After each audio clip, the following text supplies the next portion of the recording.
ഇന്നലെ ബഹുമാനപ്പെട്ട കേരള ഹൈക്കോടതി ഷെഫിൻ ഹാദിയ ദമ്പതിമാരുടെ വിവാഹം റദ്ദാക്കിയ നടപടി അങ്ങേയറ്റം ഖേദകരമായ ഒരു നടപടിയാണ്. ഇതുപോലെ ലക്ഷക്കണക്കിന് വിവാഹങ്ങൾ നമ്മുടെ കേരള സംസ്ഥാനത്ത് തന്നെ നടന്നിട്ടുണ്ട്. അതിൽ 10,000-കണക്കിന് കോടതികളിൽ ചോദ്യം ചെയ്യുകയും കോടതികൾ പ്രായപൂർത്തിയായ വിവാഹപ്രായമെത്തിയ പൗരന്മാർ തമ്മിലുള്ള വിവാഹം എന്നുള്ള നിലയിൽ അതെല്ലാം അംഗീകരിച്ച് 18 വയസ്സ് പൂർത്തിയായ പെൺകുട്ടി ആരൊപ്പരം പോകാൻ തയ്യാറാവുന്നു, ഭർത്താവിന്റെ ഒപ്പരം പോകണോ അല്ലെങ്കിൽ മാതാപിതാക്കളൊപ്പരം പോകുന്നോ എന്ന് കോടതിയിൽ വ്യക്തമാക്കിയാൽ അതിനനുസരിച്ച് വിധി പറഞ്ഞ ചരിത്രമേ കേരളത്തിൽ നിന്ന് മാത്രമല്ല ഇന്ത്യയിൽ തന്നെ ഉള്ളൂ എന്നാണ് എന്റെ ഓർമ്മ. മറിച്ചുള്ളതായിട്ട് എന്റെ ഓർമ്മയിലില്ല. വാസ്തവത്തിൽ ഇത് എന്ത് സംഭവിച്ചുവെന്ന്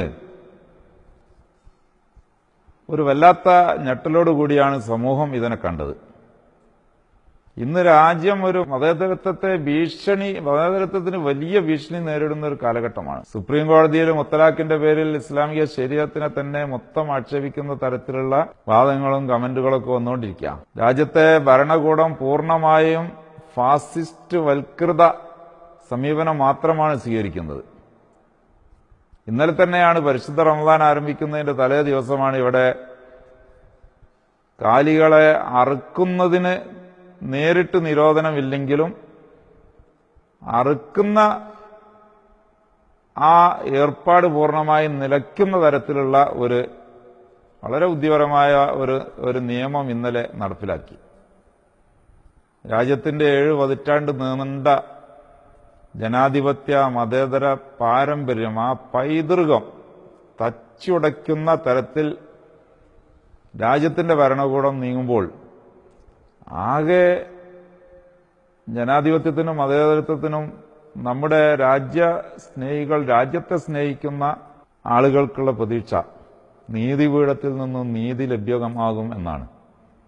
നാളിതുവരെ നാം കേട്ടുകൊണ്ടിരുന്ന ഒരു കാഴ്ചപ്പാടിൽ നിന്നും ഒരു വൻ വ്യതിയാനം ഈ വിധിയിലൂടെ ദർശിക്കാൻ നമുക്ക് സാധിച്ചു, ദർശിക്കേണ്ടി വന്നു എന്നത് ഒരു ഖേദകരമായ വസ്തുതയാണ്. ഇതെന്തോ ഒരു ആപൽ സൂചനയാണ് എന്ന് തന്നെ പറയാതെ നിവൃത്തിയില്ല എന്ന് മാത്രമേ എനിക്ക് ഈ സമയത്ത് പറയാനുള്ളൂ.